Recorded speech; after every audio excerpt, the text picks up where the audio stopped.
Et on va faire la lecture ensemble de l'Évangile selon Marc. Évangile selon Marc, chapitre 9.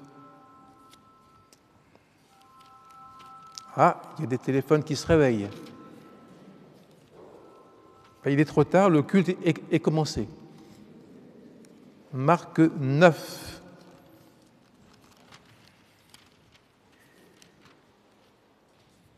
Verset 17.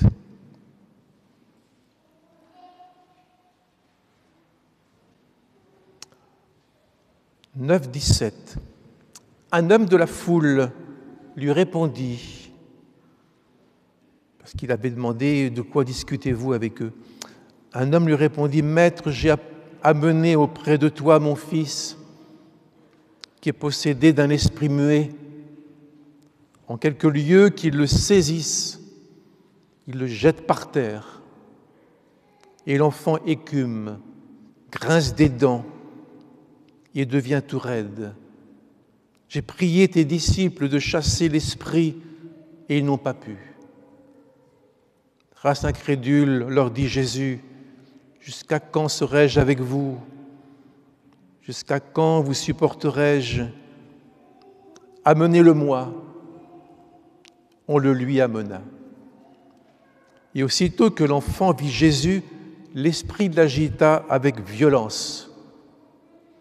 Il tomba et se roulait par terre en écumant. Jésus demanda au Père, « Combien y a-t-il de temps que cela lui arrive ?» « Depuis son enfance, répondit-il.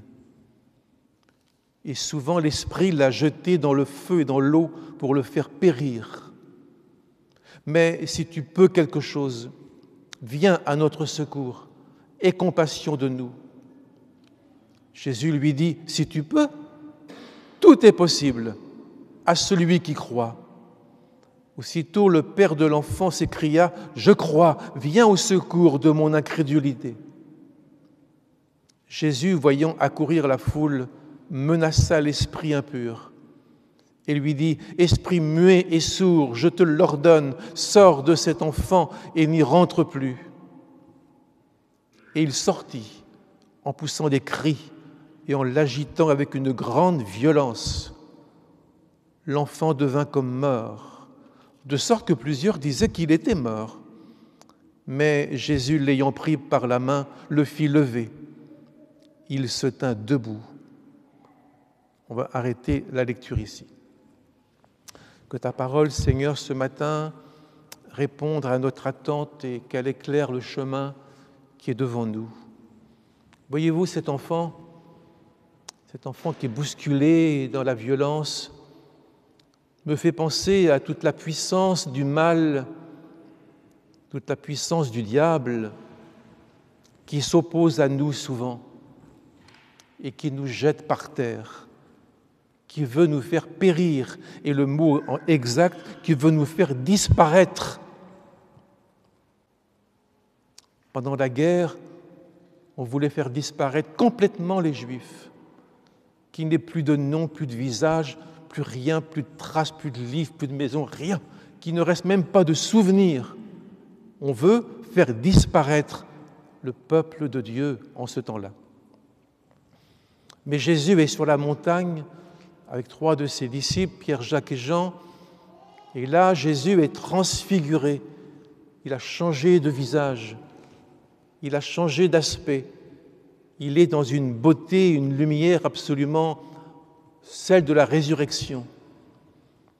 Mais Jésus n'est pas venu sur la terre pour nous montrer sa beauté.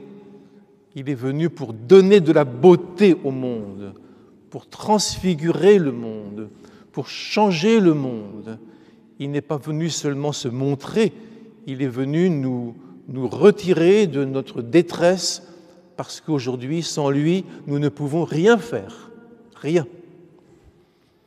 Alors, pensez-vous que Jésus, qui est apparu à 3 de ses apôtres, Pierre, Jacques et Jean, pensez-vous que Jésus, qui est apparu dans une beauté de Dieu, une lumière, une splendeur, pensez-vous qu'il aurait laissé cet enfant tout seul, prêt à mourir, jeté dans le feu, dans l'eau? un démon jetait l'enfant à terre avec violence pour le faire mourir. Non, le Seigneur n'est pas venu sur la terre pour chercher ce qui lui plaisait, la facilité, la beauté, la joie de vivre, la richesse, l'argent. Il est venu sur la terre pour changer l'homme, l'être humain, et nous attirer dans sa maison éternellement. Maître, j'ai amené auprès de toi mon fils qui est possédé d'un esprit muet. Exactement, c'était sourd et muet. Et cet esprit, en quelques lieux qui le saisissait, j'ai l'impression que l'enfant, de temps en temps, il était pris, il était torturé, et l'esprit le jetait par terre. Et l'enfant grinçait des dents, écumait. Alors on dirait aujourd'hui épilepsie. Bien sûr, ça ressemble, mais là, c'est un esprit, dit Jésus, muet et sourd, qui agitait l'enfant. Et les disciples n'ont pas pu le guérir, le délivrer. Parce que nous n'avons aucune protection contre le mal. Nous n'avons aucune protection sinon Jésus lui-même. Nous n'avons rien contre la puissance du péché. Nous ne pouvons rien faire contre cette force. C'est un ennemi qui a fait cela. Dans la parabole du grain qui tombe avec l'ivraie, Jésus dit, c'est un ennemi qui a semé l'ivraie. Et cet enfant, il a reçu dans sa vie de l'ivraie, quelque chose qui n'est pas de Dieu et qui va conduire cet enfant à la mort. Regardez comme le malin fait souffrir, comme le malin est meurtrier, voleur, menteur, comme le malin s'agite aujourd'hui pour déclencher une guerre mondiale. Regardez comme le diable tourmente, torture les gens aujourd'hui pour les conduire à une destruction. Regardez ce qui se passe. Nous sommes dans une époque vraiment tragique. Et ça, c'est le malin qui agit. Il ôte les joies, il ôte toute la vie, et tout n'est que blessure et plaies et contusion. Et l'enfant est déjà mort. Il est dans un état qui n'est pas celui d'un enfant normal, qui joue, qui court. Il est prisonnier, il ne parle pas, il ne communique pas, il n'entend pas, il ne reçoit rien des autres. Il est comme dans la mort, sans lumière, sans parole. Il est sourd, il n'entend pas la parole de ses parents. Et quand il tombe touché par le démon, il est tout raide. En grec, il est tout desséché, desséché comme la racine qui n'a pas d'eau, desséché, sans fruit, comme une branche morte. Il est comme mort. Si tu peux quelque chose, vous comprenez le papa, vous comprenez sa détresse. Alors Jésus dit, amenez-le-moi. Écoutez bien, amenez-le-moi. Oui, amenez les enfants à la prière. Amenez-les dans vos prières, amenez-les avec vous dans votre cœur au culte, amenez les enfants pour qu'ils puissent se confier en Dieu et être délivrés. Amenez-vous aujourd'hui à vous décharger. L'apôtre Pierre dit, déchargez-vous sur lui de tous vos fardeaux. C'était un fardeau, l'enfant. Un enfant n'est pas un fardeau, mais une maladie comme ça, c'est un fardeau. Déchargez-vous de tous vos fardeaux, car lui-même prend soin de vous. Sur qui pouvons-nous nous décharger, sinon sur Jésus? Et quand Jésus a vu l'enfant, quand l'enfant a vu Jésus, il a été pris d'une grande violence. Le démon est entré dans le monde aujourd'hui pour créer des violences. Il y a des violences entre les couples. Il y a des violences dans les enfants, il y a des violences dans les familles, il y a des violences dans les nations. Partout, il n'y a que des violences. Nous sommes dans un monde devenu invivable. Et voilà que Jésus va rencontrer l'enfant qui va se tourmenter, se débattre. Comme le soleil, si j'ai mal à l'œil, si j'ai l'œil malade et que je regarde le soleil, ça me fait mal.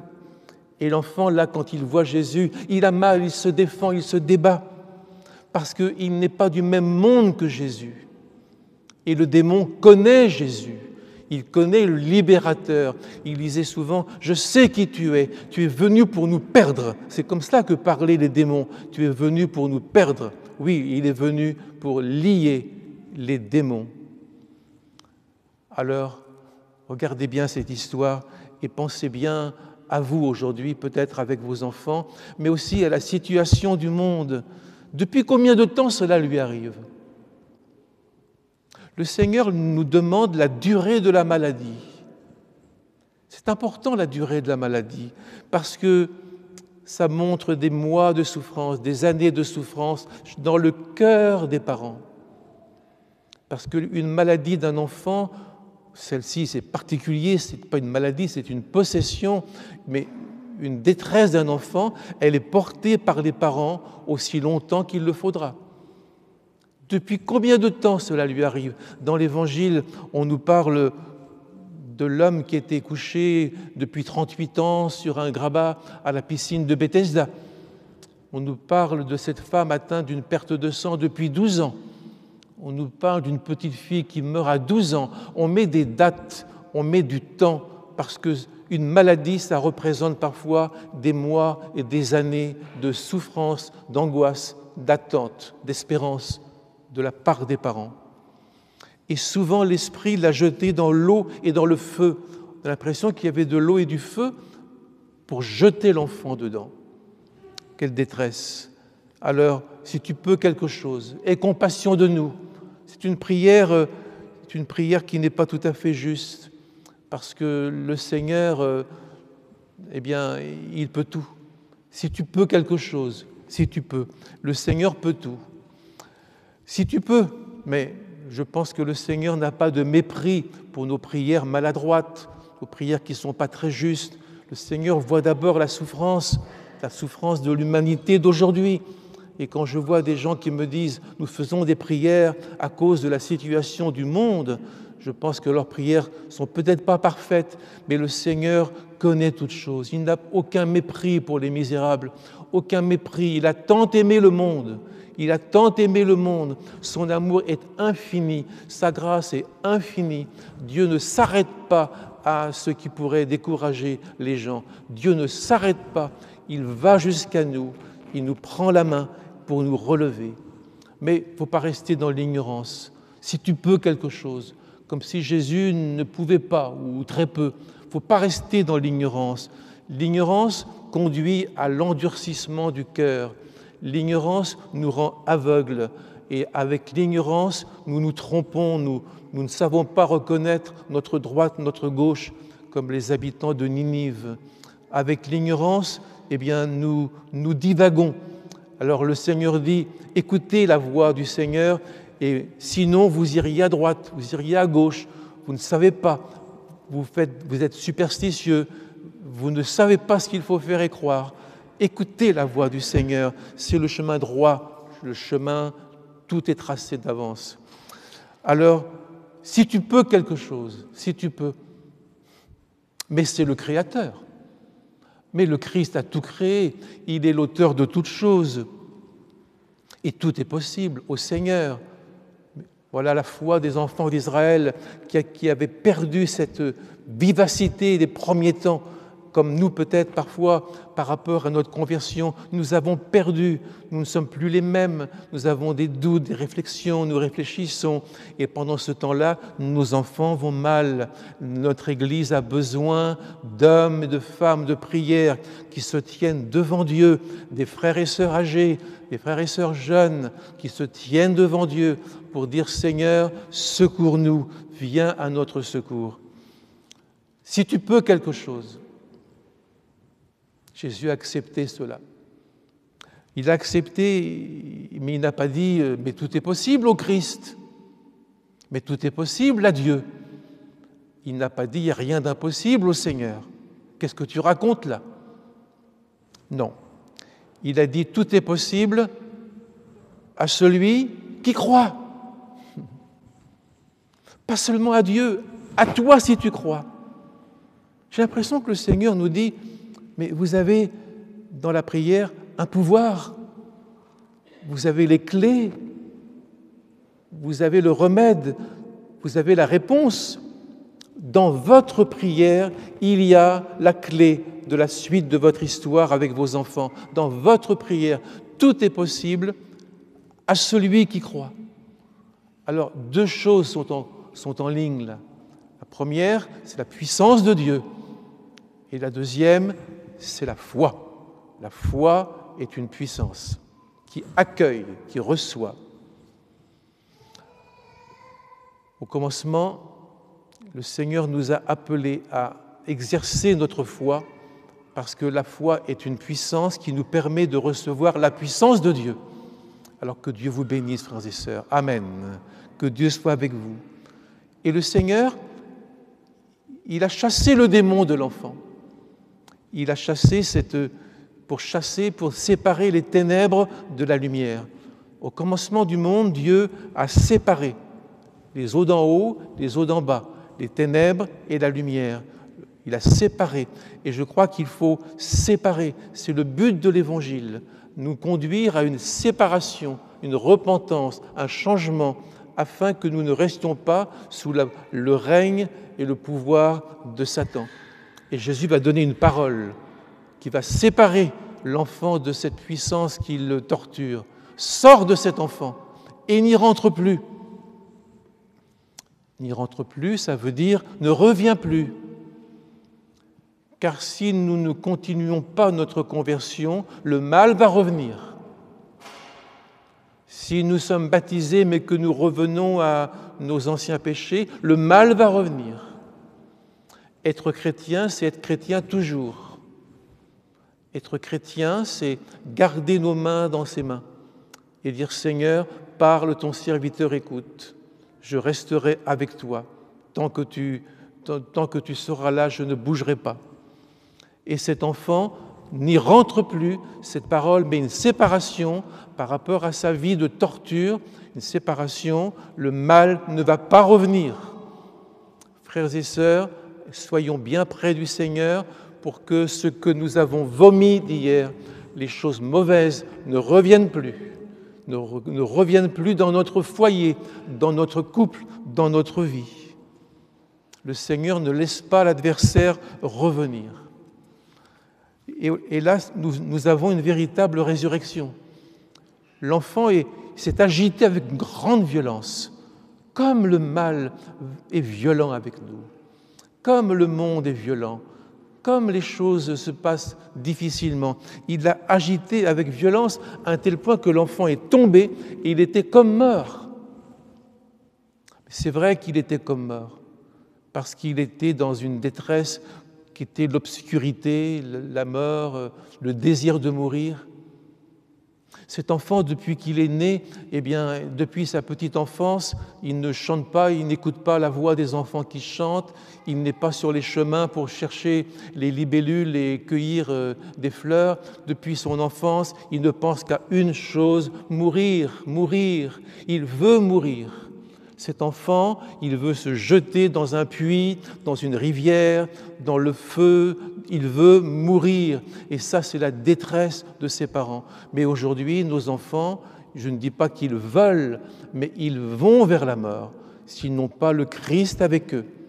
Le salaire du péché, c'est la mort. S'ils jouent avec le sexe, avec la drogue, avec le mensonge, eh bien, ils se dirigent vers la mort, parce que le salaire du péché, c'est la mort. Alors là, Jésus, il va chasser le démon et l'enfant va tomber comme mort, mais là, ça sera finalement suivi d'une résurrection. Comme le texte est beau, Jésus lui prend la main. Quelle douceur, quelle attention, quelle tendresse. Il le prend par la main et il le fait lever. Alors le mot « lever » signifie résurrection. Le Christ le ressuscite, il le remet en piste pour qu'il commence à parler, à écouter, à voir, à comprendre sa vie. Le péché, ce n'est pas une idée, c'est une puissance. Le péché, ce n'est pas une pensée, ce n'est pas un hasard, ce n'est pas une bêtise, c'est une puissance qui nous ferme à la parole de Dieu, qui ne nous permet plus de reconnaître la voix de Dieu, et qui nous dirige vers l'enfer, vers la mort, vers le mal. Quelle douceur, Jésus, après cette violence extrême sur l'enfant qui se roule par terre, il le prend par la main et il se tient debout. dans ses chaussures, prêt à partir, prêt à courir, prêt à marcher. Ça, c'est le sens de la résurrection. Il nous lève et il nous dit, va avec la force que tu vas. Ne redoute pas, ne te retourne pas, va devant toi. Frères et sœurs, les temps sont sérieux. Frères et sœurs, le démon s'est acharné contre l'Ukraine, contre l'humanité, contre des pays, parce que la Bosnie est visée, mes frères et sœurs, la Bosnie, et puis d'autres pays autour de l'Ukraine. Il y a à peu près 7 ou 8 pays qui sont visés pour nous conduire vers une guerre mondiale. Et cela, il faut que je vous le redise, nous sommes vraiment dans un temps où le malin veut nous jeter dans le feu, veut nous jeter dans l'eau, veut nous jeter dans la mort. Mais il faut que Jésus vienne, et Jésus vient, alléluia. Et il faut qu'il vienne aujourd'hui dans notre cœur, et que nous soyons attentifs à cette situation du monde pour prier chaque jour. Il le fait lever. Et il faudra que des gens se lèvent pour aller prêcher à la Russie, à l'Ukraine, aux pays de l'Est. Il faudra que des gens se lèvent. Il le fait lever. Et l'enfant est parti avec ses parents. Amen. Frères et sœurs, après toutes ces histoires, ce moment difficile de notre vie, le Seigneur nous fera entrer en vêtements blancs dans son royaume et nous marcherons avec lui. Amen. Merci Seigneur. Amen. On prie pour nos enfants, on prie pour l'Église, afin que nous soyons délivrés du mal et que nous ne revivions pas les péchés que nous avons commis hier, que nous soyons forts et lumineux, intègres. Toute notre vie est une vie de repentance. On change le mal en bien, on réforme nos voies, on transforme notre vision des choses. On devient chrétien jusqu'au bout des ongles, on devient chrétien dans nos affaires, dans notre vie de couple, on devient chrétien pour que le mal n'ait aucun accès à nous. Amen. Je prie le Seigneur avec vous. Cet enfant, c'est nous, Seigneur. C'est nous qui sommes aujourd'hui bousculés par des forces mystérieuses.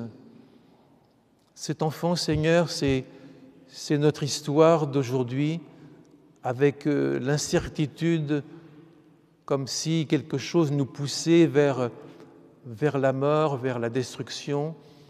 Mais toi, tu es dans le ciel, tu parles, tu agis, tu es là avec nous, et tu nous dis, ne craignez pas, je suis avec vous jusqu'à la fin du monde. Que votre cœur ne se trouble pas et ne s'alarme pas. Croyez en Dieu et croyez en moi. Je vais vous préparer une place dans la maison de mon Père. Seigneur, tiens-nous fidèles, tiens-nous purs, tiens-nous saints. Ne nous laisse pas aller vers les impuretés du monde. Il n'y a aujourd'hui plus de repères. On appelle mal ce qui est bien, on appelle bien ce qui est mal. Et devant cela, la colère de Dieu va se lever. Devant cela, nous croyons que nous aurons des temps très difficiles. C'est pourquoi, Seigneur, protège ton Église de l'ombre du péché. Protège-nous, Seigneur. Garde-nous et aide-nous à vivre un temps de réengagement, un temps où l'on va à nouveau, non pas être baptisé pour la deuxième fois, mais engagé, plongé dans le Christ, pour la deuxième ou troisième fois peut-être, mais plongé dans le Christ, être semblable à lui, rester avec lui. Merci Seigneur. Amen.